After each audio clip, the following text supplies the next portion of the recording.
beautiful souls, and welcome to the Spiritual Paranormal Podcast, where we explore spirituality to the paranormal and the world's most mysterious places, eerie legends, and ghostly encounters.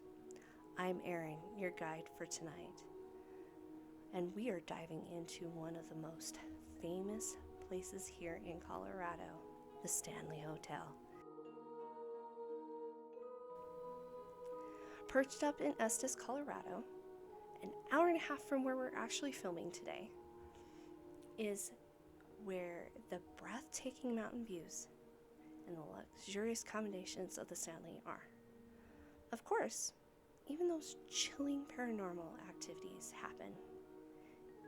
This even inspired Stephen King's The Shining. But what is it about this grandeur hotel that makes it such a hotspot for supernatural encounters? Let's find out. The Stanley Hotel opened its doors in 1909. Built by F.O. Stanley, the man behind the Stanley Steamer automobile, which you can still see it located in the lobby of the Stanley, originally was intended as a luxurious retreat for the wealthy Easterners suffering from tuberculosis. The hotel quickly became a symbol of grandeur in the Rockies. But despite its elegance, strange occurrences began to happen almost immediately. Guests and employees reported hearing disembodied voices, footsteps echoing through empty hallways, and even the faintest notes of a phantom piano playing in the dead of night. Could it be some of our guests checked in but never checked out? Let's talk about some of these spirits said to haunt the Stanley. One of them is actually Mr. Stanley himself. Many guests claim to have seen his apparition wandering the halls, especially near that grand staircase. They said he watches over that hotel, ensuring that it remains majestic as the day he built it. Then there is his wife, Flora Stanley. She was the gifted pianist in life and in death. She continues to play the hotel's piano today. Guests have heard soft melodies drifting through the empty ballrooms, only to find no one sitting at the keys. And let's not forget room 207, the infamous room that inspired The Shining. Back in 1911, a chambermaid named Elizabeth Wilson was badly injured in a gas explosion in that very room. Though she survived that explosion, it seems she truly never left that room. Guests have reported luggage being mysteriously unpacked, lights flickering, and even feeling an invisible presence in the bedside beside them. I took a tour a couple years ago, back in, 2012, where we actually got to go in and tour that room. And the eerie presence that was there was more of a loving presence that I felt. Just taking care of that room, making sure everything was great. It was amazing.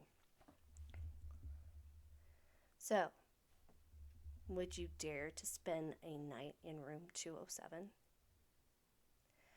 Another one on the ghost tour that we took is, they call it the Cowboy. And my experience with that is I was taking a ghost tour with a couple friends, and we were walking around, and we got to the area. It was on, I think, 3rd floor, 4th level, and they started talking about the Cowboy, and all of a sudden I take a picture, and I felt like a hand had just touched my shoulder. That was really interesting. We talked about it afterwards, and we were like, oh my gosh, did you get anything? And I'm like, I don't know. So that has been my experience with the Cowboy. Other people have had weird experience with them. You'll have to check out their YouTube channels. So, going back to room 207, and speaking of The Shining, let's talk about how Stephen King's terrifying novel was born. In 1974, King and his wife Tabitha checked into the Stanley Hotel for one night stay. Just as the season was ending, it was an eerie atmosphere. That night, King had a terrifying nightmare about his young son being chased through the halls from a demonic fire hose. He woke up in such a cold sweat, got out of bed, and began mapping out what would become The Shining today. The Stanley Hotel fully embraces the spooky reputation, hosting ghost tours and even The Shining themed events right around Halloween. They also took on the Frozen Dead Men, which was in Netherlands, but now they've moved it to Estes Park. Over the years, the Stanley Hotel has attracted paranormal investigators from around the world.